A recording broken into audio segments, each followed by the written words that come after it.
Hello and welcome back. This is video number 3. We're going to talk about similar interests. In specific, we're going to take a look at what we call affinity audiences within the Facebook Audience Insights tool. And what this is they are audiences that are related to the generic or general audience. So for example, if you think about maybe basketball, somebody who's interested in sports or basketball, they may be interested in other things like running, and that would be an affinity audience. Now, the reason why we want to take a look at this is what this allows us to do is it allows us to broaden the amount of content that we can create. So let me go ahead and show you some examples of them. Okay, so I'm back at the Facebook Audience Insights free tool, and what we want to do is we want to click on Page Likes. Now, we're going to ignore this right now, and we're going to scroll down to this section here.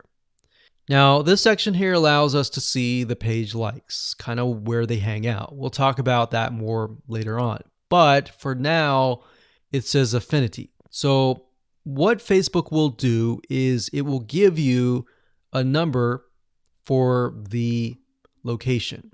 So for example, the Spruce has about 95,000 people, 1.2 million people on Facebook, and the affinity level is 159. So what that means is the Spruce is very, very closely related in terms of the people in that audience. And it also tells you what your audience is potentially interested in. So they might be interested in boutiques, Scholastic Parents, Joann Fabric and Craft Stores. This is an actual local brick and mortar store that sells fabric. That makes sense because they're into knitting. And these might be actual stores. So Pink Coconut Boutique, the Modern Vintage Boutique, and more. So Blueprint is actually an online course site. So they're probably going there to learn about knitting.